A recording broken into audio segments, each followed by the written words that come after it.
Hi, this is Matthew Skolch riding for Westby Racing. Thank you for watching our YouTube channel. Like and subscribe. Left part of your screen, the lights are off. We're going. Whoa, Ty Scott got an absolute launch. He really did. On the Vision Wheel M4X Star Suzuki GSXR 750, Rocco Landers will slot into third. But what a great start. It's Herrin having none of it. He goes up the inside, and he takes over the lead. Right off the bat, you can see Herrin got off through turn one and just rolled through there a little bit quicker, and it allowed him to get up alongside Ty Scott. Now we'll see what they have as they come down into Charlotte's Web for the first lap.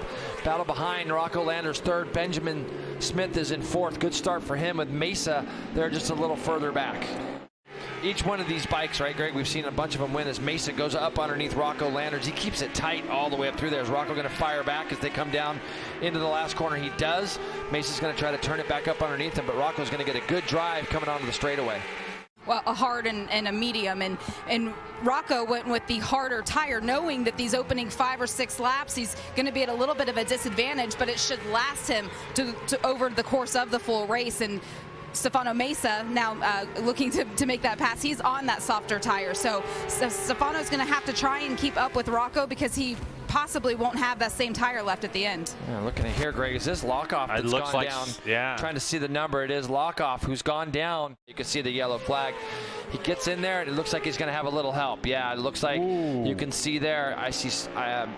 They've slowed down ever so slightly. Almost, well, for Ty Scott, 9/10 of a second.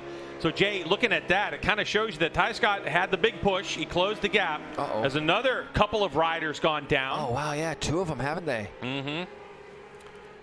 So it looks like we can see. It looks like maybe Emerson Amaya and Jamie Starris are going down our screen at the moment. So Emerson on that N2 Racing Yamaha, as you can see. Yeah. It's a race very similar to what we saw at MotoAmerica at the beginning of the year, where it looks like, man, Ty Scott's got some great speed all through these last little set of corners. But to your point, it's pretty interesting to see that after only sort of 3 or 4 laps that the pace had dropped off almost a second, hadn't it? From 27.3 is Herrin's best lap, 27.1 for Ty Scott. Let's see what they do this lap here as they come across. They're back in the mid-27s again, 27.5. So maybe there was just something that we didn't see on that lap. But through the last sector here at Barber Motorsports Park, it is heavily reliant on corner speed, basically from here until we get to the start-finish line. With the tire choice, Jay, do you think it's a possibility that Herrin is just pacing himself because he doesn't want to use up that tire? Because this section just really can beat up the right side of the front tire, where Ty Scott may be using a little bit more to keep up with him?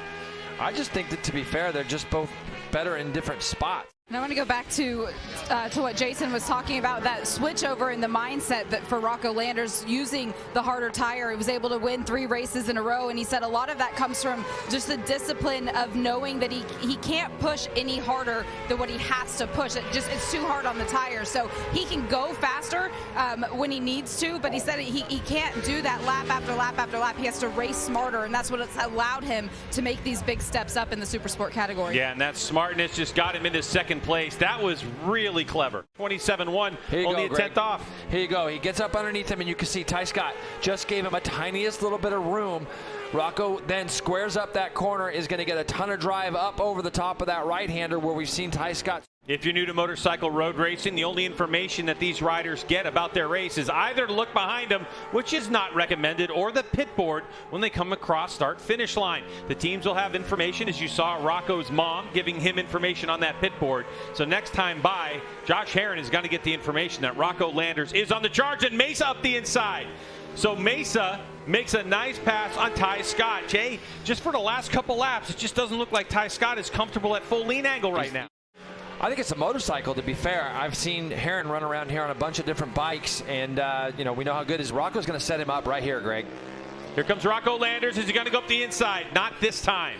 But Herrin's going to hear him as well. Yeah, so now all of a sudden Herrin's strategy is going to change. Right, and he's going to see the +0 on his board now, isn't he? And look at Mesa. Mesa's still hanging on back there. Mesa's only 1.5 seconds off the lead. So, again, these two guys start to engage with each other pretty heavily. If they start squaring each other up, like when they're coming down here in a minute, this is where Rocco was really fast the lap prior. You made comment. See how he's able to let that bike roll out of there? Now he might have a shot at Herrin as they get close to Charlotte's Web here. Ty Scott has faded. Now it's Herrin, Landers, and here comes Mesa. I love watching Mesa ride as Rocco Landers takes his first shot. He goes up underneath Herrin through that 14, 15, 16. Herrin squares it up. Oh, boy. Comes right back at him. Look at Rocco giving him a little bit of room. Herrin just didn't have quite the pace to get up underneath him, but that's going to close Mesa up right onto the back of them again. This entire race, Rocco's had Josh Herrin up in front of him. He's got more edge grip, doesn't he? Yeah. This hard tire looks like it's paid off a little bit as one of the tail enders just jumps out of the way there nicely. This is where Herrin's good. He's good into here. He's good out of here. Let's see if Rocco can keep it a little bit tighter on the exit. Nope. It's a little bit wider. Josh used more racetrack on the exit there. But look, he's going to be able to draft right by him. That Ducati rolled right to the outside of Rocco Landers and gets through. Rocco looked outside, he looked inside, and Herrin takes the lead again.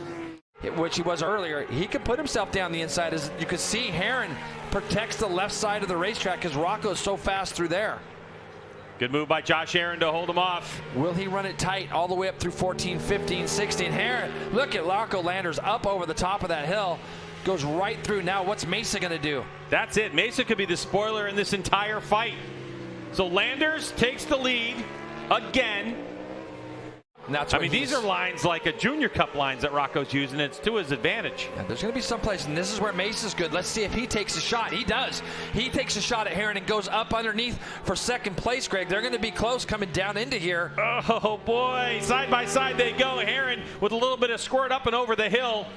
And the damage is done in terms of the time to Rocco Landers. I wouldn't give it to him just yet. Herrin's going to continue to dig deep. Watch how much Herrin will close in on Rocco Landers as they come down here. I mean, it is insanely noticeable. Look at this. And Herrin will get this bike turned. He will be close enough. If he gets that Ducati driving out of here, he might be able to sniff a draft of that R6 and get in before turn 8. It's going to be close. Rocco is defending that line tremendously, and Herrin's not able to get through. This is the final lap, so Rocco Landers, he fights off the advancements of Josh Herrin for now. There are not too many more places that Rocco Landers has to defend. Josh Herrin trying to find some corner speed. Rocco holding a nice tight line, and Herrin almost leaves the door open to lose second place to Mesa. The final corner, the left-hander onto the straightaway, and Rocco Landers has done the business as they run to the checkered flag. Rocco Landers takes another victory with Josh Herrin in second and Mesa in third. Tremendous race there. Really good strategy from Landers there. After picking himself up off the ground this morning after that small accident, or big accident, I didn't actually get to see how bad that bike was apart, but they did a really nice job there getting him back where he needed to be.